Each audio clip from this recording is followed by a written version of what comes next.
Because I saved my husband during a car accident, I lost my eyesight. He wept, promising to treat me well for the rest of our lives to repay my sacrifice. I cooperated with the treatment wholeheartedly, hoping for a full recovery.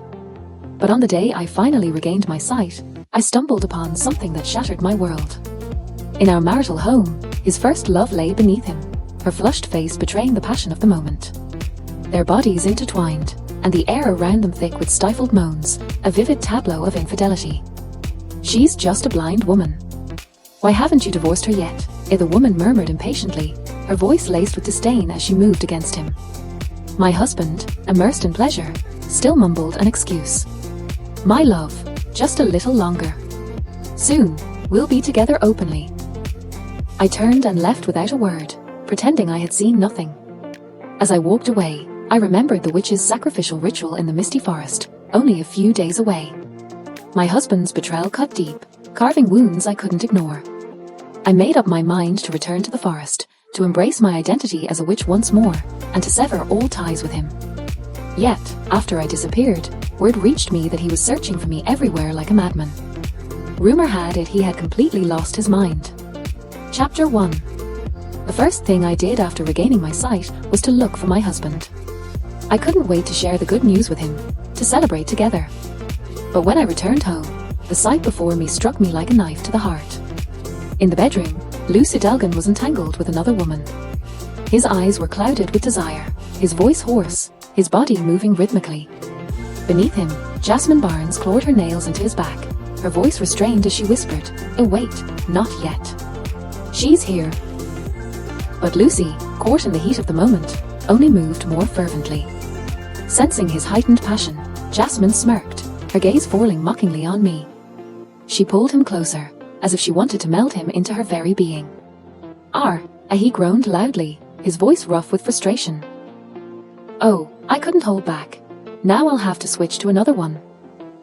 Jasmine handed him the used contraceptive, her eyes signaling what needed to be done. "She's back. Go deal with her." My face turned pale. Lucy got up, walked toward me, and said with an unbothered expression, Jasmine twisted her ankle. I was just helping her with a massage. "Also, I've got a fever. Could you get me the medicine from the table?" As he spoke, he casually tossed the contraceptive into the trash. The air was heavy with the stench of betrayal. I clenched my jaw, pretending to fumble blindly as if I hadn't regained my sight. But the overflowing trash can, littered with contraceptives and scattered lingerie, gnawed at my insides. A wave of nausea surged through me, nearly overwhelming me. My stomach churned violently, but I forced myself to steady my trembling hands and passed him the so-called fever medicine. Undressed, Lucy accepted it with a smug grin, as if receiving a trophy, then knelt before Jasmine, his head tilted back like a dog awaiting praise. She stroked his head affectionately before kissing him with abandon. Their passion reignited, and he scooped her into his arms, carrying her effortlessly.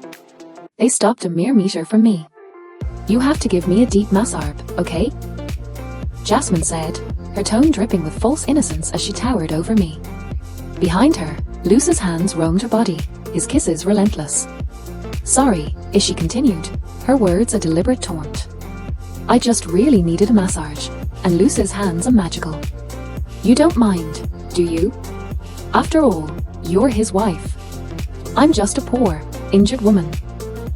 Her provocation was clear, yet instead of feeling ashamed, Lucy seemed to revel in her words, his actions growing bolder under her influence. "Tonight, I'm exhausted," he said nonchalantly. "I'm not feeling well. You can sleep in the study." With that, they returned to the bedroom, resuming their sordid affair without even bothering to close the door. My vision blurred with tears as I stood there, my heart splitting into fragments. Even as I witnessed this scene, I had already resolved to leave. But the pain, the unbearable pain, refused to subside. It felt as if my chest was being crushed, my heart writhing in agony.